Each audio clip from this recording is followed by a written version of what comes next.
Hello and welcome to episode 10 of Empower Your Magical Self. I am your host, Leah Wellborn, the Mystic Autistic. How are you, my dear? How are you empowering yourself lately? What kind of magic is going on in your life? I am learning to roller skate. I think I can safely say now that I can roller skate, although I do still have to use my walking sticks to support myself because I will flop forward or perhaps even backwards. I'm just very unsteady on my feet.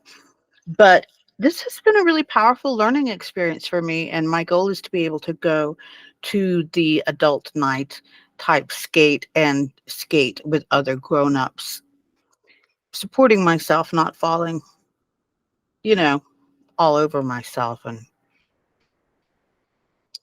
still a ways away, but I will be able to do it. It's cool to have a physical goal. I haven't had a lot of those in my life because I've been completely disconnected from my body. Which is a good segue to my guest today for the 10th episode of Empower Your Magical Self is Sarah Maurer. She is an integrative life coach. She is a breathwork facilitator. She's a hypnotist, and she's just a really cool person. She is a local Colorado person like I am, so it was always nice to talk to someone else who's in the same area as I am. Sarah is a person who comes to the body, mind, spiritual space at a different angle than I do because she started out with the body and came to the body, mind, spiritual connection, healing space. I started with the spirit and came to the body, mind, spiritual healing space. So it's interesting to talk to her and to see the different perspectives that we have on the same truth that we're both honoring and offering up. Speaking of offering up things, I have created a course to help you get through what often is termed the winter blues. You can call it seasonal affective disorder. It can be a really, really heavy duty, bad thing. But I've come up with some concrete tips that helped me get out of really bad places in the past. There's some science, there's some sound thinking, and there's some fun behind them. The course is $32 and you can get it on my website at leahwellborn.net. It's offered through Teachable, but I have the link there. It's easier just to go to my website. And while you're there at leahwellborn.net, you can check out the 9 other episodes that we have created of Empower Your Magical Self with fantastic guests from the world of music and writing, all of whom have a view and a thought about magic. Fascinating interviews with a lot of really, really great guests. So I suggest that you get cracking on that. I also have links up there to the Medium articles that I've written about each of the episodes. So you can find free links to those articles that are otherwise behind paywalls up at my website, leahwellborn.net, in case you forget. Haha. So let's turn to my interview with the wonderful, multi-talented, and just a great lot of fun, Sarah Maurer. She talks about within the episode where you can work with her more, find out more about her. She's got a great meetup group that you can join for free and practice breath work and the like with her. You'll find out all about it in the episode. So I want to turn now to the interview with Sarah Maurer. I hope you enjoy. All right. Sarah, thank you so much for coming and joining me. It's kind of a last minute thing. And I No know, worries. I mean, I see you all the time I see on you Instagram and too. everything. So I feel like I know you, even though I Yes, don't know you really at all. So it's so great to meet you virtually me as it is. too. I know a little, I mean, I think I know what you do, but for my listeners who don't know you at all, tell me what you do, please. Oh my gosh, what do I do? So many things, Leah. Right. So I actually kind of started my journey doing personal training for endurance athletes, and I don't actually do that anymore. But I definitely still work with a lot of athletes because what I realized they needed was mindset help. it's so much hard work to make it through like a long training season if you are training for like an ultra marathon or a big mountain climb. So using not anymore like necessarily personal training tools, but I use breath work, which was kind of my entry into the whole mind body coaching realm. And then I also got certified as an integrated life coach, which was a lot of fun. And then what does that mean? Integrated life coach. Yeah, good question. So integrated life coach is someone that works with different modalities. Basically, you're bringing in all this stuff. So the mind, the body, the spirituality. And in my case, we work a lot with the unconscious mind, like a lot of the tools that I use. And I was so excited about that. And as you probably know this, if you're getting trained as a coach, you actually get coached a lot. And I'm like, this stuff works so well. Like I'm like mind blown. And that led me to also get a hypnotist certification. So that's kind of where I'm sitting now. And I don't just work with athletes. I work with all kinds of people. I'm a general coach. Just helping people regulate their nervous systems is one of the big things I do because that helps with everything. You know, that is so key. And I am a person who could probably talk about nothing else for the rest of my life, right? Nervous system regulation. Because I realized at this advanced age, I'm 50, and I think maybe 2 years ago, I came to the realization that my dysregulation, chronic dysregulation of my nervous system had been really the villain in my life story. And I didn't even know it. I didn't have the language. I didn't have anyone to tell me, oh, I see, that's what's happening with you. And so really, it's kind of a wonder that I got through my life without taking myself out, which I was very close to doing so many times. So I just want to emphasize how important this is. Nervous system regulation can literally save lives. Yeah. Absolutely. When you know how to like, just like get calm when you need to and get some distance from whatever is like feeling like really intense. I feel like that's the key to everything. Like once you're in that place where you have a little bit of distance, you can kind of look at that thing and it's still a problem. It's not like it went away, but it can be like, okay, now I have my brain, my higher brain back, and I can do some problem solving around this and not feel and just at the mercy of it. Just I think for me, just the knowledge, even just a little bit of knowledge was so helpful for me. So I really want to underscore that in what you do and in what both of us do. And for anyone listening who is feeling like, why am I constantly swinging from anger to sadness and everyone else around me is looking at me like I'm a freak. Like, what is going on? Yeah. I mean, like I'm 50, so I'm past the age, but my God, I mean, people were like, she's PMSing 24/7 all the time. And that was really real. Yeah. So, I just want people to know that I would say it's not in your head. It kind of is in your head, but it's fucking real. It is real and it can be dealt with. It can. In amazingly simple ways. Exactly. So talk about some of the simple ways that you coach and that you help people with in getting on top of this whole nervous system situation. Yeah. So if someone comes to me for the first time, we really work on 3 levels with my kind of integrative coaching. So the first thing I'm going to teach you is just how, whenever your brain is looping like a thought or an emotion, often that's just a habit that it's learned to do and we can stop it. So I'm going to teach you most likely some somatic techniques like EFT or EFT tapping. So to block that thought, things like bilateral stimulation, which is closely related to EMDR. We can also use metaphorical things too. Some people, the somatic works really well, and some people are kind of creative and think their way through it. And really, it doesn't matter what works as long as something works, and you just learn that you can interrupt that pattern when it's happening in your brain so that you can just feel better really fast. And that's exactly right. And that's another thing I really like to emphasize is that there is no one size fits all in anything. That's a lie. That's one of the biggest lies you were ever sold. And for some people, talk therapy does the trick. It did not Mm. do the trick for me. Yeah. That's not to diss talk therapy. That's more to say if you are hitting a wall and you think, because I've had people tell me, I've tried 20 different talk therapists. I feel Yeah. no better. Yeah. They say no one can help me.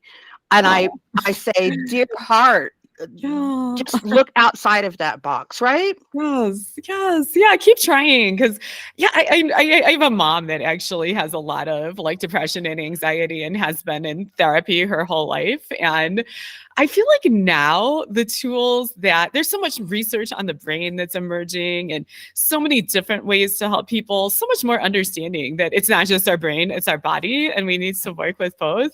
And yeah, like I wish she had had that her whole life, because Right. yeah, even if you've not had success in the past, definitely keep looking, because there's so much good research. There's so much good stuff. Our understanding of trauma is so advanced, even from what it was like 10, 20 years ago. So keep looking. Yeah. You're so right, Leah.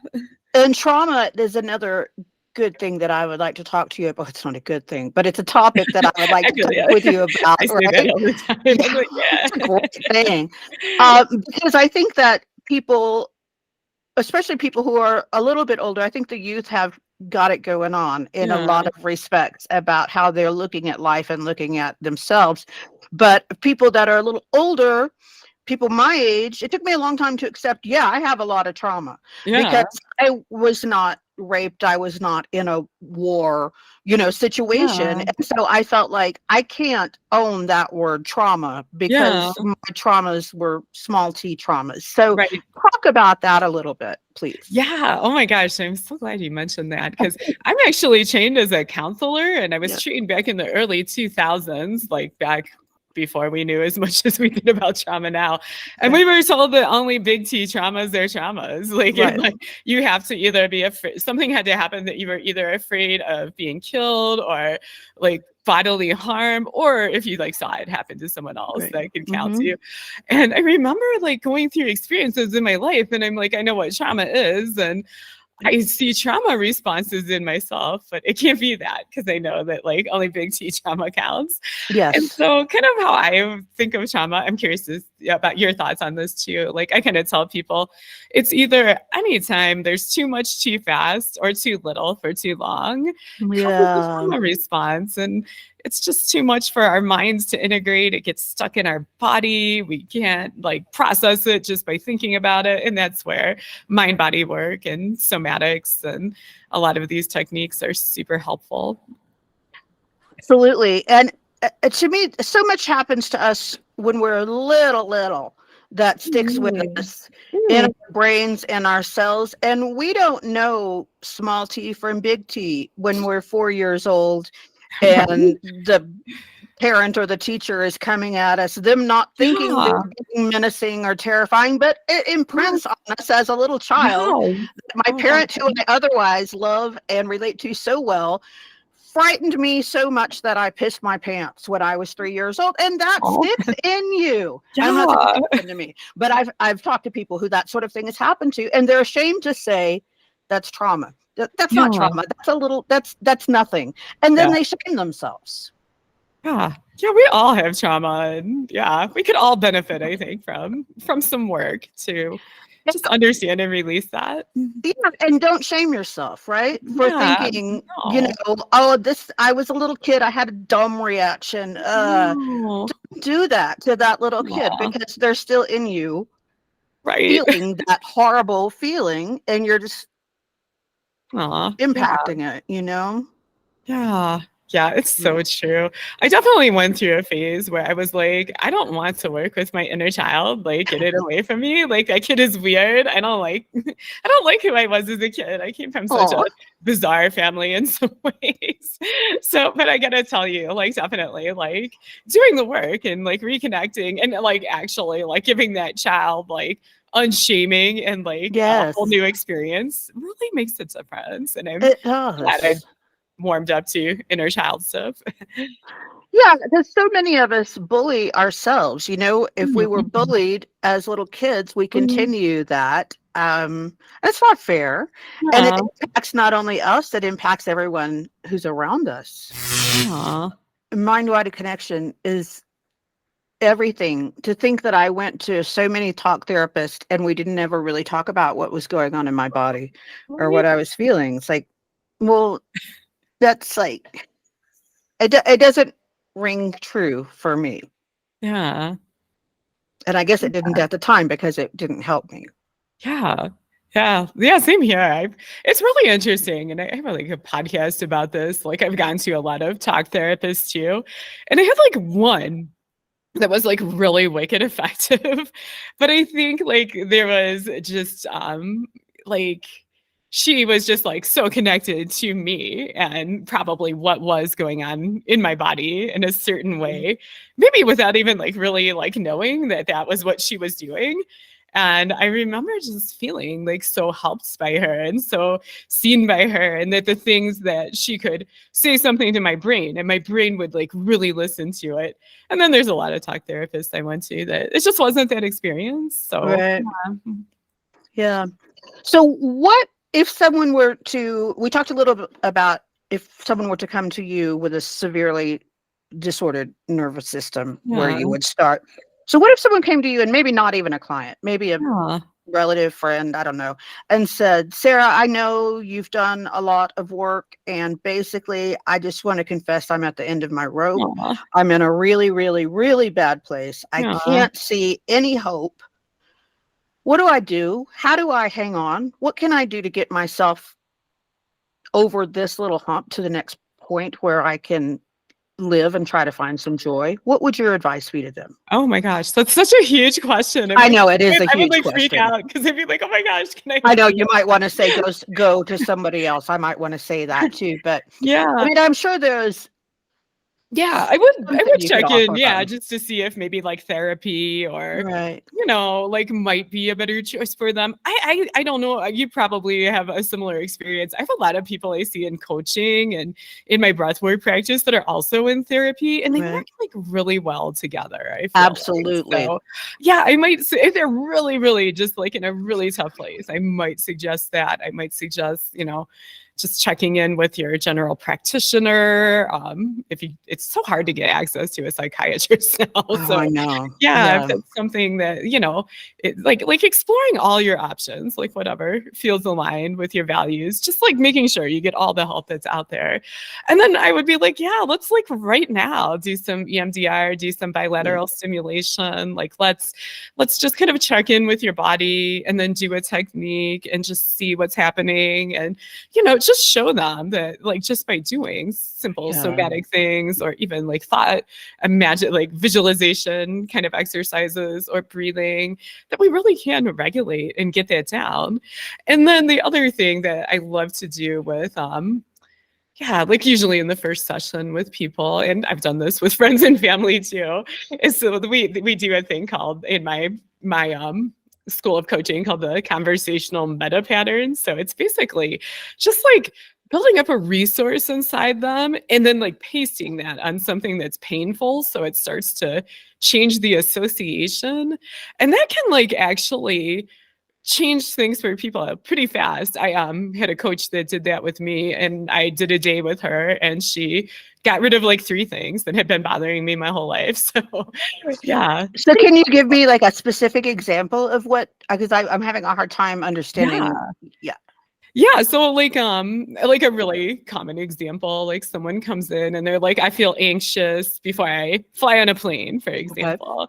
You have a lot of like anxiety around flying and I don't want to have that. So we kind of like figure out like what's triggering that, like what's the moment that you feel anxious. So basically what we're doing there is just kind of lighting up that part of their brain that gets anxious when they, for example, step onto the plane, if that's what the trigger is. And then we usually will do a dissociating technique. So right away we tap so they're not like sitting in that anxiety while they're thinking about it. And then we'll say, how do you want to feel on a plane? And we'll just really take a moment just to like, build it up. Like whenever you're feeling confident, if that's how you want to feel on the plane, when you're being confident, like where do you feel that in your body? What's different for you? What's that doing for you? What makes you feel more confident? And we kind of like build it up so they feel really confident, and then have them think about like stepping on the plane, think about the trigger. And usually if we loop that a few times, they'll be like, this feels weird. Like, I feel like something strange is happening in my brain because we're kind of introducing two networks that do not usually, like being on the plane and feeling confident, do not Sure. usually coexist.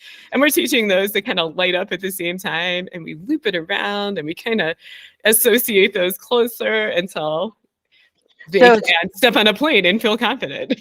So that's why you call yourself a neuroplastician. Yeah. Yes, that's Very exactly good. right. That's what we're I doing. love We're changing the neuroplasticity, pathway. neural rewiring, all Yeah. of that stuff is so good. My therapist I'm working with now, we do EMDR a lot, Ah, nice. That's which is for people who don't know. Can you explain a little bit what that is? oh What my it gosh, stands you might for know and more what than it is? me. I'll start and you can add. Okay, yeah. Yeah, just like bilateral stimulation, lighting up both hemispheres of your brain.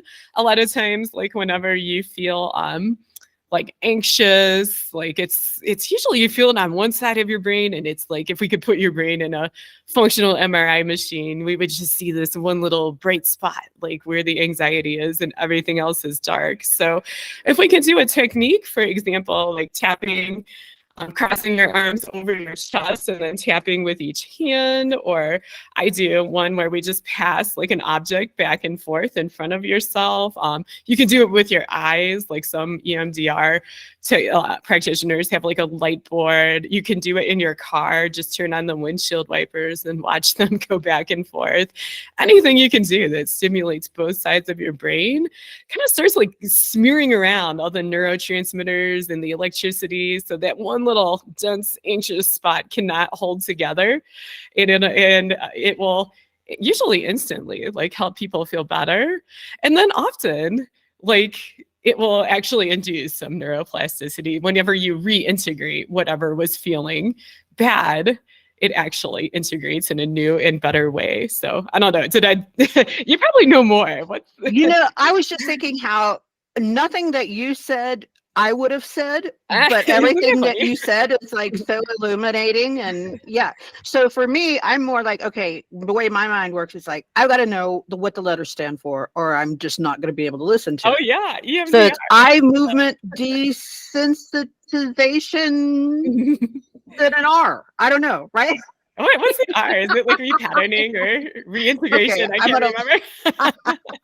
Okay, for those of you who have a brain like me that has to know what it is, I'm going to look it up while I tell you that how it works in my practice with my therapist. And everybody does something, like I said, there's no such thing as one size fits all. We do the light thing, and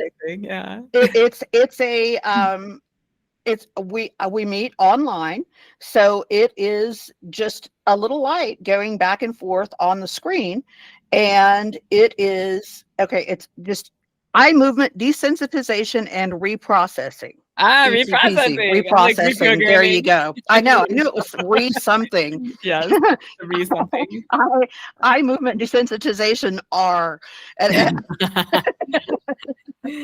But so I just watch a light go back and forth on the screen, and he is talking to me. We are talking, but it's not about like, and then she said this, and then he said that. It's more like, okay, you're anxious. Where are you in your mind? And for me, the way my brain works, I'm often able to say, and it surprises even me, I'm 6 years old, I'm in a grocery store. Wow. There is a guy and he's making me feel creepy, and my dad said this, and boom, that's where the trigger of my anxiety comes from. Oh my gosh. It's really astounding how it works, because that was not something I had been stewing on or ruminating, but it pops up out of my mouth, and there we are able to work with that's amazing. Something that has had me wired a certain way, like Sarah said.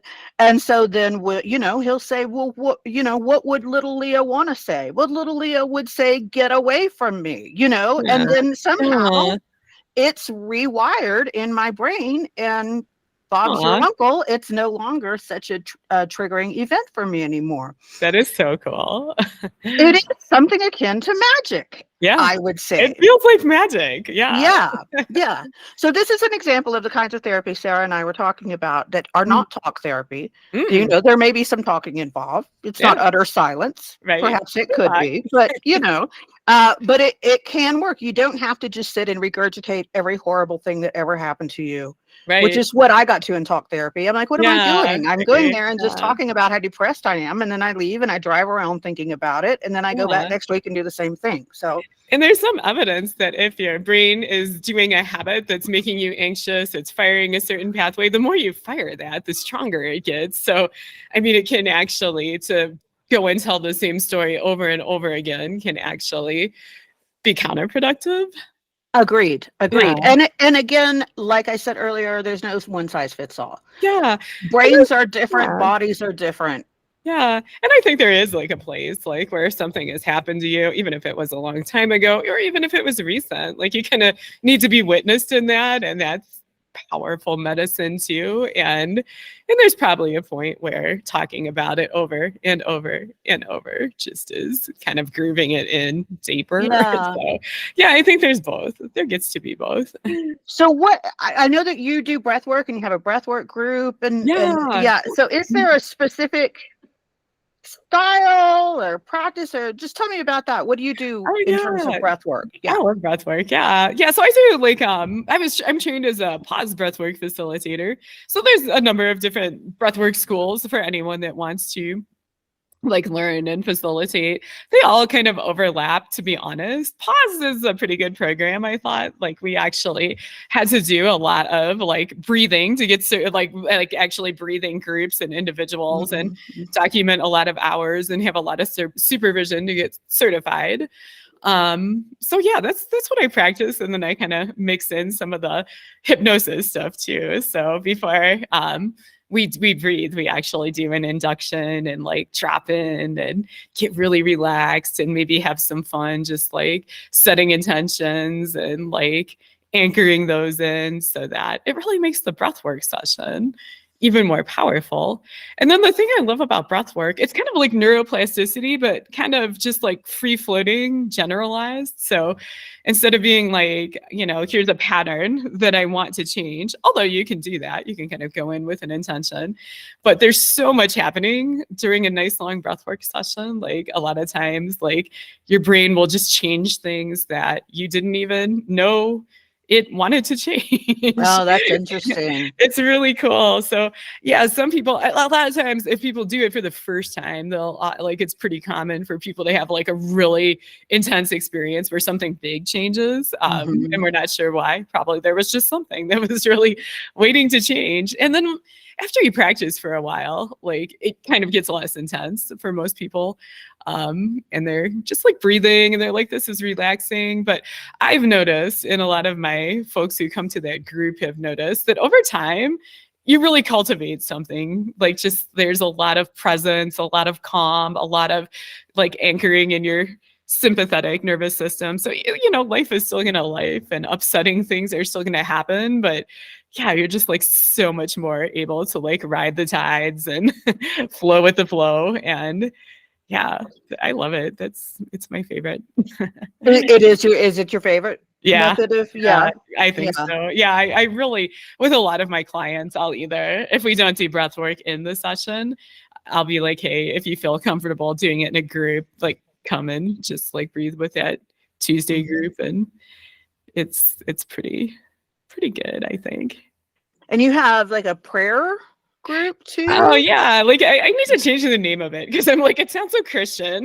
Which That's the thing about prayer, right? No, Yeah. but it has such a monotheistic connotation. Yeah. And I am definitely very reverent of the goddesses and the gods and the deities, but I am not in any way monotheistic. So I completely relate to what you're saying. And people are often surprised to hear that I pray like constantly, but I simply don't pray like, our Father who art in heaven. I don't use antiquated language. I don't pray to a daddy in the sky who's going to either spank me or give me a toy.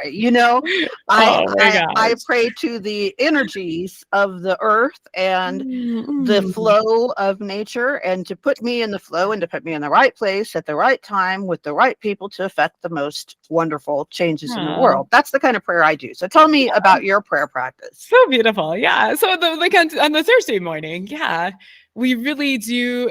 I'm thinking about changing it to morning meditations, but then I'm like, yeah, like Leah is right. It really is like prayers. Like Yeah. we're setting intentions, we're calling things in, and it really is like, even though I'm like, we have people that are Christian that come to it, and I mean other religions as well. Like it doesn't have to be like, it's just whatever your higher power is can work for this. And we just do a number of practices. So usually we'll kind of create like kind of a sacred container. We'll invite everyone to light some incense, put on some oil. We'll do like a little like spiritual teaching. I'll often pull like one of my oracle cards and read it, and then invite everybody to journal either about that card or just if they want to journal about whatever. And then we do an unconscious practice where we'll do an induction, drop in. I'll kind of take them on like a hypnotic journey. There's a bunch of techniques and processes we can do. Sometimes we go and just visit our wise advocate, who is the part of us that is like our higher self, like whatever form that takes, and just receive from that and ask them questions. And sometimes we'll go in, we call it the control room, which can take any form also. And so maybe yours is like a factory with dials, or maybe it's like an app on a phone, or maybe it's like a garden and each flower is the control. But yeah, you go in there and make all your adjustments, because the unconscious mind like loves Sure, metaphors. absolutely, So, yes. yeah, we just like have a lot of fun like playing in that. And then, and then we often will do some breath or some visualization, whatever.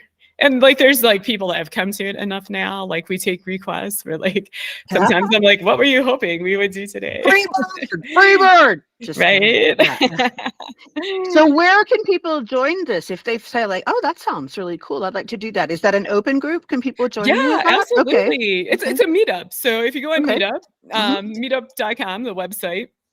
And if you don't have a Meetup account, it's a good idea to make one. It's going to ask you to make one if you try to join something. And it's free to join. Yeah, it's free to Meetup. join. Yep. Yeah. Morning prayers and Tuesday breathwork, the evening breathwork are free to join. Sometimes I put stuff on that's pay. It's always like pretty low cost though. Just go to Denver. I think it's Denver Breathwork Collective, and search for that. You might have to put the location as Denver if you're listening somewhere outside Denver, and come join us. It's so much fun. And they can do it if they're in New York or England We have or people wherever they from are. overseas. We have regulars from Arizona and Canada and That's California. great. Yeah, it's so much fun.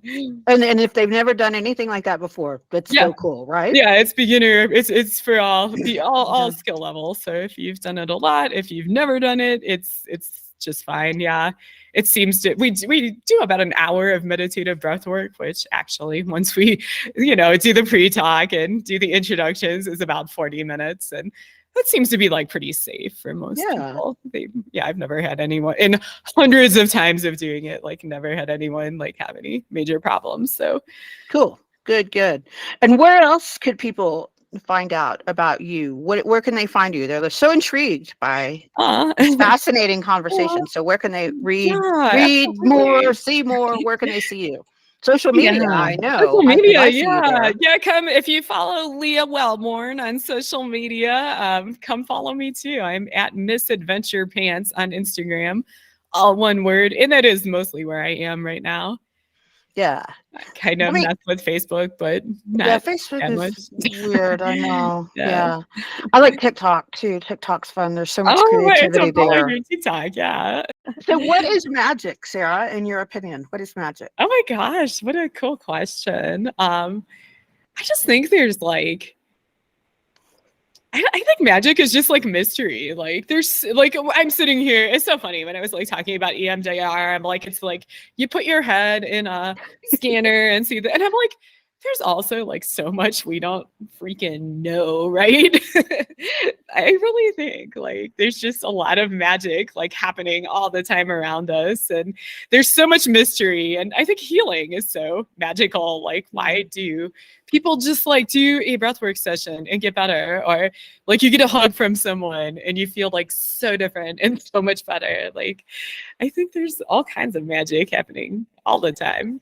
It's energy, and I think Yeah. the sooner we all come to realize that everything is energy, absolutely everything. It Yeah. looks like it's solid, but if you look close enough, it's not. It's just a bunch of Right. energy quivering in place. And really coming to understand that has really done such a number on my perspective, and it's helped me Wow. be more compassionate Yeah. toward other people, and to see, myself in other things, and to see other things in me when I look in the mirror. And it's all just energy. And that's Aw, what is magic to me. that's It's so that, beautiful. I mean, the illusion, magic is not an illusion. Magic is real. The illusion is that we're separate beings. Yeah. Oh, that is That's so not real. beautiful. I love that. I read a lot. Ah. Do a lot of therapy. I think about this stuff a lot. That's awesome though. Yes.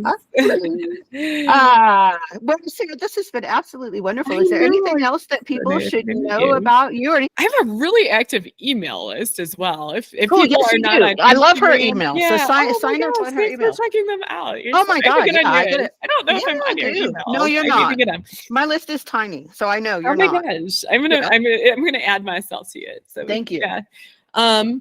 Yeah, like definitely. Especially if you're not like an Instagram person, that's probably Right. like the best way to keep up with me. And that's also like I will once a month usually run like I have been a little lazy the past couple months, but starting again in December, I'm going to be running like free workshops. So Cool. I've done one on sleep. I've done one on like getting over fears. I've done one on just basic like pattern interrupts for anxiety and overwhelm. So they're just nice little like fast, like active like tools you can use right now kind of things. Yeah.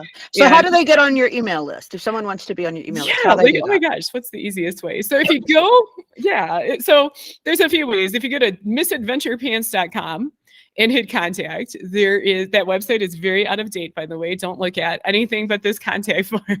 Okay.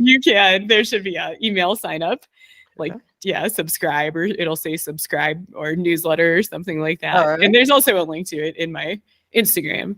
In your Instagram, like in the bio? Yeah, just hit the Okay. bio link and Okay. there's a link tree, one of the Yeah. things Yeah. is email. Yep. Okay. So that's where you've got a link Yeah. tree. Link tree is very handy. So I you like can the link tree, yeah. find all about Sarah on her Oh, link tree yes. through her Instagram. All right, Sarah. Well, I'm going to let you go. It's absolutely wonderful talking to you, getting to know you. All right. Okay. Thank you so much, Sarah. I really appreciate this, and I hope you have a wonderful day. You too. And I will see you online, my dear. All right. Take care. Okay. Thank you. Bye-bye. Bye-bye. And that's it for episode 10 of Empower Your Magical Self. I hope that you enjoyed it. I have just been having the most wonderful time talking to these people who we all are on the same page about so many things, but we come at it from different angles, and it's fascinating to hear different people's definition of magic, for instance. Just really wonderful to know that there are so many people coming at the same work from so many different angles. How about you? What's going on in your life? I always want to know, what are you doing to empower your magical self? Are you resting? Are you getting enough hydration? Are you exercising? Are you moving around? Let me know, my dear. I would love to know what you're doing to empower your magical self. You can find me, as always, on social media. Leah Wellborn is my name, and that is how you can look me up on social media. Leah Wellborn 32 on TikTok. That's LeahWelborn. And it's been a pleasure talking with you. I hope that you're having a wonderful fall and that you're amping yourself up for this end of year madness festivities, whatever you call it. And I wish you the best. Get out there and empower your magical self, and I'll see you next week. Goodbye.